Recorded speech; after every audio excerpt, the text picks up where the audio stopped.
DDUP के विशेष कार्यक्रम में आपका स्वागत है। इलेक्शन रिपोर्टर की टीम आ पहुंची है मुजफ्फरनगर की मीरापुर विधानसभा में। वैसे तो किसानों की धरती है और इसने उत्तर प्रदेश समेत देश को बड़े किसान नेता दिए हैं, जिनकी धमक दिल्ली तक सुनाई देती रही है। कृषि के क्षेत्र में समृद्धि है, इस किसान यहाँ का मजबूत है, सब्जी की और गन्ने की खेती के लिए मशहूर है। कई इंडस्ट्रीज हैं जो यहाँ के लोगों को रोजगार प्रदान करती हैं। लेकिन यहाँ मीरापुर विधानसभा में 20 तारीख को वोट डाले जाएंगे। जनता इसके लिए कितनी तैयार है और किन मुद्दों पर वोट देगी? यहाँ से जो मूल प्रत्याशी हैं, जो एनडीए के प्रत्याशी हैं, लोक दल से मिथिलेश पाल हैं और सपा से सुम्बुल राणा हैं, बसपा से शाहनजर हैं और आज़ाद पार्टी और ओवैसी की पार्टी से भी मुस्लिम प्रत्याशी यहाँ से घोषित किए गए हैं। यूपी में 9 विधानसभा सीटों पर होने वाले उपचुनाव के लिए दलों के बीच सियासी लड़ाई अपने चरम पर पहुंच चुकी है। सभी दल 9 सीट जीतने के लिए चुनावी मैदान में अपनी हर सियासी पैंतरे को आजमा रहे हैं, क्योंकि ये उपचुनाव 2027 में होने वाले विधानसभा चुनावों का सेमीफाइनल माना जा रहा है। इसीलिए ये चुनाव दलों के लिए नाक का सवाल भी बन चुका है। पर यह उपचुनाव इतना आसान नहीं है जितना सभी दल दावा कर रहे हैं। इसमें मुजफ्फरनगर की एक सीट ऐसी भी है जहाँ के मतदाता लोकल चेहरे की बजाय बाहरी उम्मीदवार पर भरोसा करते आए हैं। बीते 59 सालों से कोई स्थानीय नेता इस सीट पर चुनाव नहीं जीत सका है। लोग बाहर से आए, चुनाव लड़े और जीतकर विधानसभा चले गए। 1985 से मीरापुर सीट पर कोई भी लोकल प्रत्याशी चुनाव नहीं जीता। 1985 से अभी तक कुल 11 विधायक जीते। सभी प्रत्याशी बाहर के रहने वाले थे। 2012 के विधानसभा चुनाव में इस सीट से पीएसपी के मौलाना जमील मीरापुर जीते, जो विधानसभा क्षेत्र के ही टडेड़ा गांव में रहते हैं, लेकिन वो देवबंद के जहीरपुर गांव के निवासी हैं। मीरापुर पश्चिम यूपी की ऐसी सीट है जहां कभी जाट मुस्लिम का समीकरण काम करता है तो कभी दलित मुस्लिम का समीकरण। इसलिए सियासी दल जाति को देखते हुए बाहरी प्रत्याशी को मैदान में उतारते आए हैं और उन्हें इस समीकरण से सफलता भी मिली है। लिहाजा इस बार के उपचुनाव में भी यही समीकरण मुख्य दलों ने दोबारा लगाया है। इस उपचुनाव में भी मीरापुर से बीजेपी की सहयोगी दल आरएलडी और सपा दोनों ने बाहरी प्रत्याशी पर ही दांव लगाया, जबकि बसपा ने स्थानीय प्रत्याशी को टिकट दिया है। आरएलडी से मिथिलेश पाल, सपा से सुम्बुल राणा और बसपा से शाहनजर के बीच लड़ाई है। मीरापुर सीट 2012 में परसीमन के बाद अस्तित्व में आई है। इससे पहले मीरापुर मोरना विधानसभा हुआ करती थी, लेकिन परसीमन के बाद मोरना विधानसभा खत्म हो गई। फिर मीरापुर को नई विधानसभा सीट बना दिया गया। राजनीतिक पंडितों की माने तो इस बार भले ही बसपा ने लोकल प्रत्याशी उतारकर अपना सियासी दांव चला हो, लेकिन मीरापुर में लड़ाई आरएलडी और सपा के बीच ही है। आरएलडी 2022 का विधानसभा चुनाव भी इस सीट से जीत चुकी है, इसलिए इसकी जीत का दावा और मजबूत हो जाता है। हालांकि तब आरएलडी का गठबंधन सपा के साथ था। अब इस बार देखने वाली बात होगी कि आरएलडी अपना दबदबा कायम रख पाती है कि नहीं। यहाँ 3 लाख से अधिक मतदाता है, 1,20,000 से अधिक मुस्लिम मतदाता है। जाहिर है कि सबकी नज़र मुस्लिम मतदाताओं पर लगी हुई है। मुस्लिम किधर जाएगा, किसको वोट देगा, अपेक्षाएं सभी दलों की हैं। हालांकि भाजपा की अपेक्षा मुस्लिम मतदाताओं से थोड़ी सी कम है, लेकिन फिर भी अपेक्षाएं रहती, नीतियां इसी तरह बनाई जाती हैं कि हर मतदाता हर पार्टी को वोट दे। जो यहाँ लोग हैं, हमारे साथ स्थानीय निवासी हैं, उनसे पूछते हैं कि किन मुद्दों पर चुनाव होगा, यहाँ के कौन से मुद्दे होंगे खासकर जिन पर वोट डाला जाएगा। यहाँ के मुद्दे ये हैं कि एक तो विकास कार्य अच्छा चल रहा है यहाँ के इस सरकार में। इस सरकार की वजह से ही कि वोट डालेगा यहाँ का किसान। कुछ मुद्दे ऐसे हैं यहाँ कि जैसे विकास कार्य को शासन से पैसा मंजूर होता है, उसको दुरुपयोग हो रहा है यहाँ। ये बहुत दुर्भाग्य की बात है हमारी। ये हम जहाँ खड़े हैं सुखताल है, बगल में गंगा नदी बहने कर हमारे कैमरामैन दिखा पाएँ तो ये इस क्षेत्र के जो डेवलपमेंट के लिए बड़ा पैसा सरकार ने दिया, स्टेट गवर्नमेंट ने, और इसको पर्यटन स्थल के रूप में विकसित करना चाहती है। क्या इशूज है यहाँ इसको लेकर? इसके लिए वो पैसा सही नहीं लग पाता। अभी पार्किंग का काम चल रहा है यहाँ पे, वो अच्छा बना हुआ था, उसके वीआईपी का नाम दे के 10 करोड़ रुपये वहाँ लगाया जा रहा है। घाट बना है सामने, उसकी घाट की सफाई नहीं हो पाती। कम से कम ये गंगा समिति को ऐसा सेक्शन हो कि वो साफ सफाई रखी जाए। जो नया विधायक चुना जाएगा उससे क्या अपेक्षाएं हैं आपकी? जो नया विधायक, वे तो पहले भी रह चुके हैं, बहुत कर्मधारी हैं, बहुत मेहनती हैं मिथिलेश पाल जी। यहाँ से तो सब वोट उनको ही जाएगा सुपरताल से। देखिए, जो मोटी बात समझ में आई हुई है कि जनता की जो नीतियां हैं वो एसी में बैठ के ना बनाई जाए, अगर स्थानीय लोगों से राय लेकर बनाई जाए तो शायद ज़्यादा बेहतर हो। क्या लगता है कि नई जो चुनने वाली विधायिका हैं, विधायक हैं, जो भी चुन के आएंगे, किन इशूज पर लोग वोट देंगे और कौन से प्रत्याशी आपको लगता है कि ये ज़्यादा बेहतर होंगे? देखो जी, मिथिलेश पाल यहाँ से बहुत ही रिकॉर्ड मतों से जीत पा रही हैं। साथ साथ इन्होंने यहाँ पहले विकास कार्य किए हुए हैं। यहाँ पूरी तरह जो विधानसभा है उसका पूरी भौगोलिक स्थिति से वे अच्छी तरह ज्ञान है और हर गांव का, चाहे वो पाल कश्यप सैनी प्रजापति पिछड़ा कोई भी है, वो उनसे डायरेक्ट संपर्क करता आता है। ऐसी प्रत्याशी है जो जनता से जुड़ी हुई है और एक अच्छी वो व्यवहार उनका जनता के बीच देखने को आ। पहले भी उनका कार्यकाल रखा गया। और रही बात विकास की, विकास के लिए तो वो बहुत 24 घंटे प्रयास करेंगी। यहाँ पे सपा समाजवादी पार्टी ने मुस्लिम प्रत्याशी दिया है, मुस्लिम मतदाता भी बहुत है, तो क्यों अपेक्षा आपको कि मिथिलेश पाल ही जीतेंगे? ऐसा ना जी, वे जो प्रत्याशी हैं वे प्रत्याशी तो कहीं दौड़ में ही नहीं। मिथिलेश पाल यहाँ जीतते रही और पहले भी इनका कार्यकाल देखा और सब लोग यहाँ जनता भी चाह रही है कि मिथिलेश पाल यहाँ दोबारा विधायक बने और यहाँ जो उनके अधूरे कार्य जो उन्होंने पूर्व में कार्य किए थे वे पूरे किए जाएंगे। ऐसी अपेक्षा जनता भी कर रही है और ऐसा करेंगे भी वे। ऐसा करेंगे वो। मुख्यमंत्री ने एक नारा दिया है, बटोगे तो कटोगे।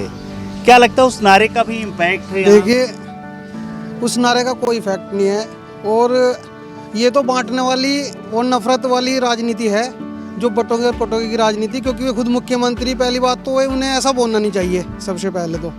और रही बात यहाँ के चुनाव की, तो सभी पार्टियों ने मुस्लिम प्रत्याशियों को दिया है। सिर्फ राष्ट्रीय लोकदल एक ऐसी पार्टी जिसने अति पिछड़े वर्ग समाज की एक महिला को उसने 2 रीजन पे काम किया है कि एक तो जो आधी आबादी है महिला को टिकट दिया है, दूसरा अति पिछड़े वर्ग समाज के जो वंचित शोषित समाज थे जिनको राजनीति में हकदार वे हिस्सेदारी वे उनको जो है भागीदारी नहीं मिलती थी। तो राष्ट्रीय लोकदल का जी जयंत चौधरी जी हैं, उन्होंने अति पिछड़े समाज की पाल समाज की एक महिला को टिकट देकर अति पिछड़े वर्ग समाज का सम्मान बढ़ाने का काम किया। और यहाँ पर जो अपने पाल प्रजापति सैनी कश्यप विश्वकर्मा नाई धोबी जोगी बंजारा जो मोस्ट बैकवर्ड के लोग हैं, वे मिथिलेश पाल के ही पूर्ण रूप से जिताने का काम करेंगे, समर्थन देने का काम करेंगे और उनको विधानसभा भेजने का काम। आप समझ रहे होंगे कि मिथिलेश पाल को टिकट क्यों दिया गया है। तमाम समीकरण राजनीतिक दल बनाते हैं कि कहाँ कौन सा मतदाता अधिक है, कैसे जीती जा सकती है सीटें। बात राजनीति में भले ही कोई जात की या धर्म की ना करे, लेकिन वोट के लिए तो ये सारी चीज़ें महत्वपूर्ण है। चाचा, क्या लगता है कि विकास किसके हाथ यहाँ ठीक होगा आपका? विकास तो मिथिलेश जी ने पहले भी कराया है और अब आगे भी उम्मीद उनसे पूरी है कि वे विकास कराएंगे, समझे जी। और यहाँ की तो बड़ी समस्या है, एक तो पुल ये क्षतिग्रस्त हो रहा है, मतलब बहुत समस्याएं हैं। पानी की निकासी नहीं है यहाँ पे, जो है सड़कें सारी टूटी पड़ी है अपना, तो उम्मीद है कि मिथिलेश जी जो है पूर्ण बहुमत में आएंगी और अपना जो है विकास करेगी। संत किसको चाहते हैं, किसकी सरकार आए? आ जाओ महाराज जी, इनकी आ जाओ, इनकी आ जाओ, हम तो सभी के तैयार हैं। योगी जी की सरकार आपको अच्छी लगती है? क्यों? वे बहुत अच्छा काम कर रहे हैं। जो नारे राजनीतिक दल दे रहे हैं उनको लेकर के क्या लगता है कि उसका प्रभाव पड़ता है राजनीति में? जो भी सब ठीक ही भाई। क्या लगता है कि यहाँ किसको ठीक से समर्थन मिलेगा और कौन बेहतर होगा? मिथिलेश पाल। क्यों? बस बेचारी गरीब है, वैसे भी पहले भी रही, वो विधायक अच्छे काम करे लोगों के। अच्छा, पहले भी उन्होंने अच्छे काम किए। जो भी उसके पास गया उसी का काम किया। और हमारे जो प्रधान जी भी लगे हुए, जैसे हमारे मुख्यमंत्री जी कह गए थे गंगा जी में पानी नहीं आया, अब लोग अच्छा पानी आना चाहिए। किसको देना चाहिए लोगों को वोट? आपकी क्या राय है? तो वो तो यहाँ के स्थानीय लोग ही ज़्यादा अच्छा बता सकते हैं।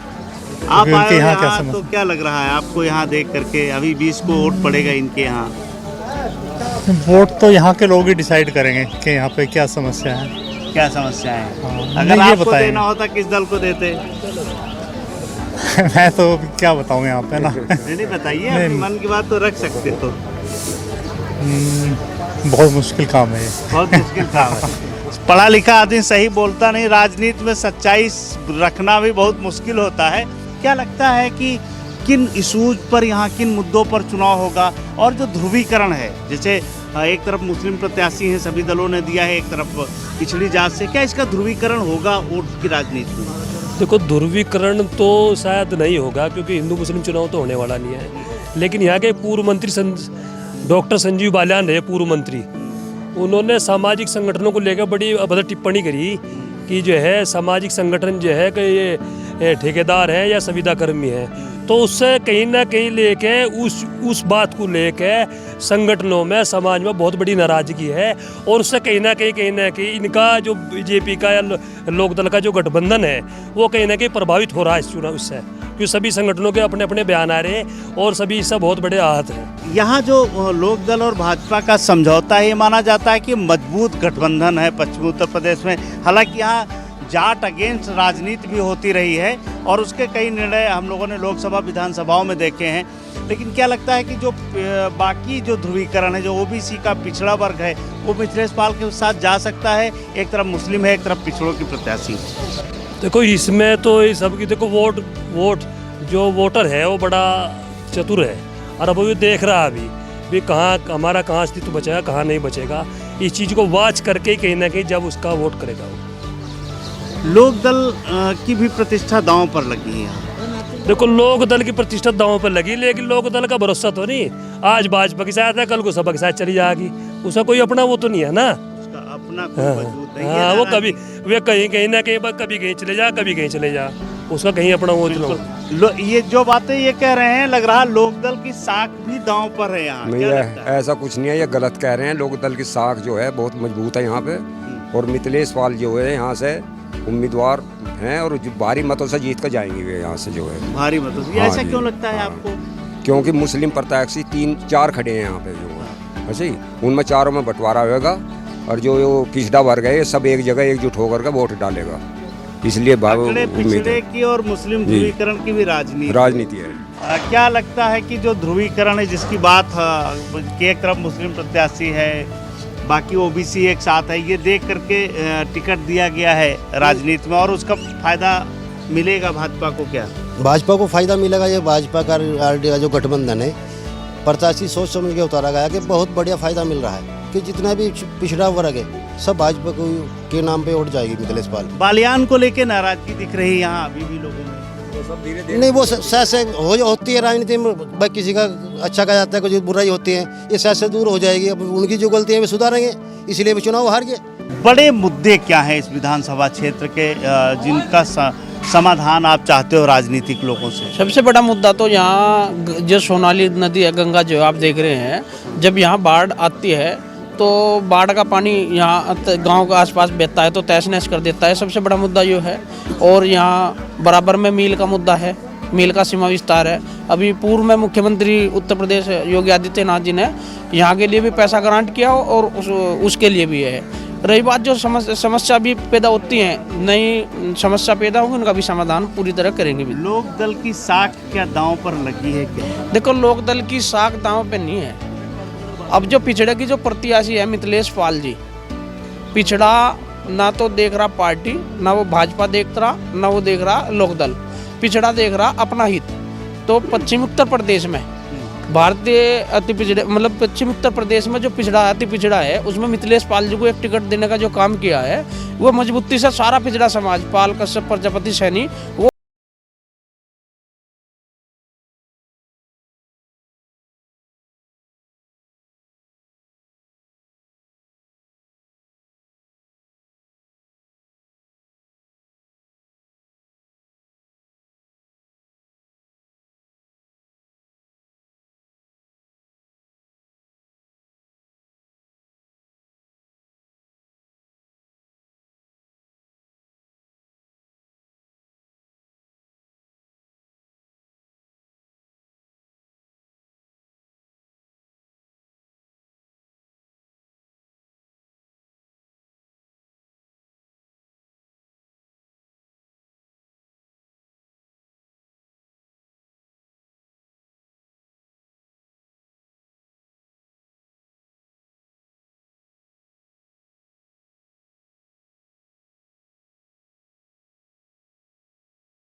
तय कर लिया होगा कि किसे जिताना है।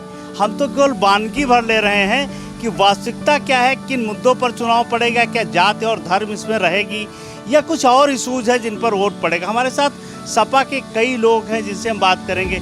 क्या लगता है कि किन मुद्दों पर जनता वोट देना चाह रही है? जनता बेरोजगारी और महंगाई और सड़क और मील का विस्तारीकरण जो आज तक पेंडिंग पड़ा है पिछले, यही सब मुद्दे हैं। मुजफ्फरनगर में चूँकि आपने जो प्रत्याशी दिया है मुस्लिम समुदाय से है, बड़ी तादाद में वोट है यहाँ, क्या लगता है कि इसका ध्रुवीकरण हो सकता है भाजपा के साथ? नहीं, ध्रुवीकरण नहीं होगा।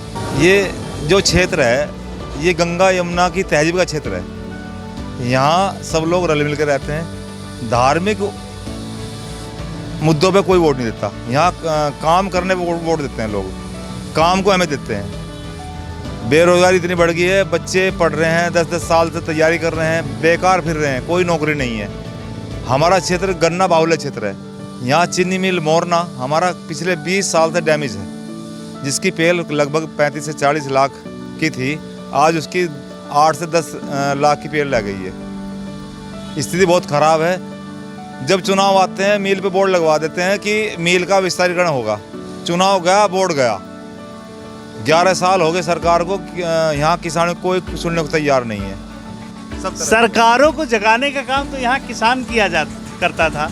किसानों की कैसे धमक इतनी कम हो गई कि आपकी आवाज़ नहीं सुनी जा रही?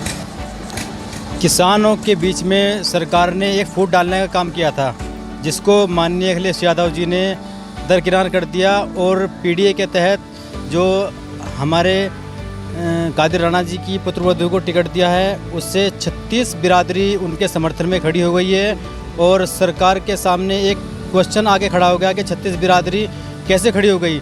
सरकार ये चाहती थी कि यहाँ पर जातिवाद का इलेक्शन हो, लेकिन हर एक बिरादरी ने जातिवाद को दरकिनार करके आपसी भाईचारे को कायम रखते हुए हर एक बिरादरी, चाहे वो गुज्जर बिरादरी से हो, जाट बिरादरी से हो, कश्यप बिरादरी से हो, वाल्मीकि समाज तक लोग यहाँ पर आकर एमपी साहब का कार्यक्रम मांग रहे हैं, क्योंकि वो लोग अपनी तरफ से ये चाहते हैं कि हम लोग आपस में मिलजुल करके रहें। एक बात और है, सपा और लोकदल दोनों की साख दांव पर है। कभी एक साथ थे, आज अलग अलग है। किसकी बचेगी, किसकी जाएगी? लोकदल का तो वजूद ही ख़त्म हो गया। समुद्र में अगर एक बाल्टी पानी डाल लोगे तो बाल्टी का पानी समुद्र में मिल जाएगा, तो ख़त्म ही, वजूद ही ख़त्म हो गया। क्या रह गया? कुछ भी नहीं। समाजवादी 37 एमपी लेकर के जो है देश में अपनी तीसरे नंबर की पार्टी है। उनका तो एक ही है, 2 हैं। उनका एक ही। हाँ। आपको लगता है कि लोकदल कमज़ोर हुआ है? जो लोकसभा में जिस तरीके से जनाधार आया था, क्या वो टिका है सपा के साथ या बिखर गया? टिका हुआ है, लगातार बढ़ रहा है जनाधार। 2027 में हम सरकारी बनाने जा रहे हैं। ऐसा नहीं है बिल्कुल भी, लगातार जनाधार हमारा बढ़ रहा है। हालात को देखते हुए आपके सामने है सब चीज़, और रिजल्ट आपके सामने भी 27 तारीख को रिजल्ट आ जाएगा। युवा मीरापुर में क्या संदेश देगा? साइकिल। क्यों? साइकिल ने ऐसा क्या किया है? साइकिल तो बहुत महत्वपूर्ण कर रही, नौकरी दिलवा रही सबको, बच्चों को। अच्छा, जो पढ़े लिखे हैं। कब मिली नौकरी? हम जान नहीं पाए। अभी पीछे ही 2016 से सबको नौकरी मिली थी, लैपटॉप बटे थे। यूथ के मन में क्या है, भाव क्या है? देखो जी, हमें तो साइकिल से मतलब है, अखिलेश भैया से मतलब है। हम तो अखिलेश भैया के साथ है, कल भी थे और आज भी है। हम पीडीए के साथ है, जो अखिलेश भैया ने पीडीए का नारा दिया है, हम उसी के आधार पर काम करेंगे। ऐसा क्या लगता है, पुराने आदमी हो, बहुत सारी चीज़ें देखी होगी मुजफ्फरनगर की, यहाँ की? ऐसा है जी, बच्चे तो सबके हैं, नौजवान, चाहे वो छोटा किसान हो बेचारा या बड़ा किसान है। भाई मेरा बच्चा पढ़े, नौकरी लगेगी। आज वो बेचारा छोल रहा जी, चाहे वो 16वीं पढ़ लिया, 12वीं पढ़ लिया, 10वीं पढ़ ली, नौकरी के इंतजार में रहे। मुख्यमंत्री साहब भी आए थे यहाँ, नौकरी का सवाल दे गए थे, वो पेपर देकर एक की भी नौकरी नहीं लगी है। इससे पहले कितने बच्चे आपके नौकरी में थे? 2 बच्चे जी। अब कितने हैं? अब तो एक भी नहीं है जी, बच्चे भी लग गई नौकरी। अब एक भी 2011 साल हो गए सरकार को, जब से एक भी नौकरी नहीं लगी। हमारे साथ जो लोग हैं ये आज़ाद समाज पार्टी के हैं, और चंद्रशेखर आज़ाद का ये क्षेत्र है, यहाँ उनका प्रभाव है, उसको नकारा नहीं जा सकता है। क्या लगता है कि जो आपका प्रत्याशी है उससे क्या अपेक्षा है? जी, हमारे जो प्रत्याशी है, जो हमारे बड़े भाई एडवोकेट चंद्रशेखर आज़ाद जी के द्वारा उतारे गए हैं मीरापुर विधानसभा में, हमें उनसे ये उम्मीद है कि वे अच्छे काम करेंगे। जो पूर्व में जो विधायक रहे हैं और जो सांसद भी रहे हैं इन सीटों से, बिजनौर से, उन्होंने जो जीतने के बाद अपने चेहरे तलक नहीं दिखाए, तो हमें ये उम्मीद है कि काम करे या ना करे, हमारा प्रत्याशी अगर जीत गया तो समाज के बीच में पूरे समाज की बात को रखे, बस यही हम उनसे उम्मीद रखते हैं। क्या वोट मिलेगा आपकी पार्टी को, लगता है आपको? ये लगता क्या नहीं। बसपा भी चुनाव लड़ रही है, सपा भी लड़ देखो, रही है। बसपा तो नगीना में भी लड़ रही थी, जी, तो वहाँ पे भी दिखा दिया बसपा को कितना वोट मिला। तो हमारा वोट, बेस वोट तो पक्का हो ही चुका फाइनल कि जो चंद्रशेखर आज़ाद जी को जाएगा। और मुस्लिमों में भी एक लोटा नमक डाल के, कल भी जाट सम्मेलन हुआ है, उसमें भी मुस्लिमों ने एक लोटा नमक डाल के पक्का डर नीचे कर लिया है एक जगह, और चंद्रशेखर भाई को वोट देंगे। मुस्लिम वोट बहुत है और मुस्लिम पर हिस्सेदारियां भी लोग बहुत चाह रहे हैं, सभी दल मुस्लिम प्रत्याशी दे रहे हैं। क्या अपेक्षा है आपको? बिल्कुल, आप देख लो हमारे यहाँ पे जो मुस्लिम की आबादी है लगभग 1,38,000 है। जो हमारे प्रत्याशी है जोजा समाज से है, और यहाँ पर जोजा समाज की 60,000 वोट है। अब आप देख लो, जो वोट है 60,000 में कम से कम 30 से 35,000 वोट तो हमारा कैंडिडेट लेके जाएगा। और आप देख लो, दलित समाज के यहाँ पर 60,000 वोट है।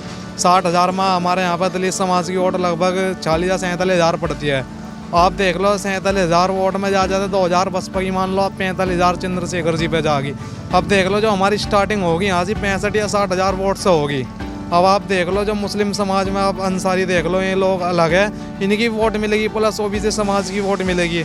जो हमारा प्रत्याशी है ना, लगभग यहाँ पे कम से कम 10 से 15,000 वोट से जीतेगा। सबके अपने अपने गणित हैं, सबकी अपनी अपनी राजनीति है। चुनाव से पहले सभी जीते हैं, चुनाव के बाद पता चलेगा कि रिजल्ट क्या है।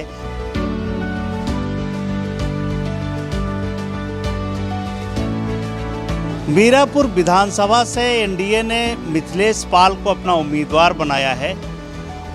जो लोग काम कर रहे हैं पार्टी के लिए वो हमारे साथ हैं, उनसे जानना चाहेंगे कि क्या परिस्थितियां हैं, क्या लगता है कि लोकदल की साख बचेगी? सपा से अलग होने के बाद परिस्थितियां थोड़ा अलग हैं, पहला चुनाव है लोकदल का ये। देखो, गठबंधन की प्रत्याशी है मिथिलेश, पहले सपा के साथ थी, अब भाजपा भारतीय जनता पार्टी के साथ है, और बहुत भली और सिद्धि कैंडिडेट है, और 100% चुनाव बहुत आगे जा चुका हमारा कोई कहीं समाजवादी से है या बसपा से है या किससे कहीं कोई फाइट नहीं है। कई लोगों ने कहा कि लोकदल का कोई मतलब नहीं, वो कभी किसी के साथ जाते हैं, कभी किसी के साथ जाते हैं। क्या कहना है इस पर आपका? नहीं, मतलब तो पूरा है जी उसका। भाई पहले सपा के साथ थी, अब भाजपा के साथ है, गठबंधन है, बड़े वोट जीतते हैं, बहुत बढ़िया वजूद अपना उसका यहाँ लोकदल का वजूद है। बढ़िया। क्या जनता के बीच जाते हो, क्या कहते हैं लोग कि सपा के साथ आए थे पिछली बार, इस बार भाजपा के साथ आ रहे हो? नहीं, बार बार तो नहीं होने का। अब तो भाजपा के साथ है, लोकदल परमानेंट भाजपा के साथ ही रहेगी, और बहन जी अच्छी खासी वोटें जीत रही हैं फिलहाल। कोई चुनौती सपा पेश कर पा रही है लोकदल के सामने? नहीं, कोई चुनौती सपा लोकदल के सामने कोई चुनौती पेश नहीं कर रही। बहुत भारी मतों से मिथिलेश पाल जी इस चुनाव को जीत रही हैं, और राष्ट्रीय लोकदल और बीजेपी का अपना वजूद है। जहां मान सम्मान मिलेगा चौधरी साहब वहाँ रहेंगे, इसमें कोई वो दिक्कत नहीं। चौधरी साहब के लिए यहाँ लोग सब लेवल है, सबका वो है। ये किसानों को भूमि है, और चौधरी साहब जिनका जिक्र कर रहे हैं जयंत का, वो किसान बड़े नेता थे, उनके पोते हैं, जाहिर है कि उनका सम्मान इस क्षेत्र में है। क्या लगता है कि लोकदल की स्थितियाँ क्या हैं इस? बहुत बढ़िया स्थिति है जी लोकदल की, है ना। जो भी उनके जो निर्णय हैं जो किसान हित में है, उसी के कारण जो है वो लोग उन्हें पसंद कर रहे हैं। सामाजिक क्षेत्र से जुड़े भी कुछ लोग हमारे साथ हैं। क्या लगता है कि समाज क्या चाहता है इस चुनाव में, समाज की भूमिका क्या है? देखिए, समाज तो जो इस क्षेत्र में पहले गुंडागर्दी थी उस पर लगाम लगी, ये बात सच है। हालांकि माफियाओं के खिलाफ और करप्शन के खिलाफ इतना जितना काम होना चाहिए था वो नहीं हुआ। बाकी योगी जी ने एक बात की कि गुंडागर्दी जब छोटे छोटे से रोडों पर, लिंक रोडों पर राजनी होती थी, वो अब समाप्त है। जो लोग राजनीति करते थे वो कहीं बाहर से तो आते नहीं रहे होंगे। हाँ, उन पर लगाम लगी और उन पर कार्रवाइयाँ हुई।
थोड़ा सा उस पर भी लगाने की ज़रूरत है। देखिए, इस क्षेत्र में मुस्लिम मतदाता अधिक है, इसलिए सभी दलों ने मुस्लिम मतदाता पर ही अपना जो प्रत्याशी है वो उतारा है।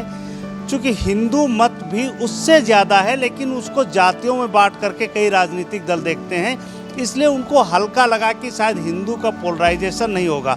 अब देखना 20 को ये है कि मुस्लिम का ध्रुवीकरण होता है और हिंदू का ध्रुवीकरण होता है, वोट जातियों में बढ़ता है या धर्म के आधार पर ध्रुवीकरण होता है। यहाँ की राजनीति किसानों के इर्द गिर्द रही है, क्या किसान एकजुट होता है, वो कामगार जातियाँ एकजुट होती हैं। तो मुजफ्फरनगर का जो मीरापुर विधानसभा है 20 को वोट पड़ेगा। डीडी न्यूज़ ये निवेदन करता है, वोट चाहे जिसको देना, वोट डालने जरूर जाना। वोट आपका अधिकार है और वोट से ही आपके द्वारा सरकार चुनी जाती है, ये बहुत आवश्यक है। कैमरामैन रामजी वाजपेयी के साथ रामेन सिंह, मुजफ्फरनगर, मीरापुर।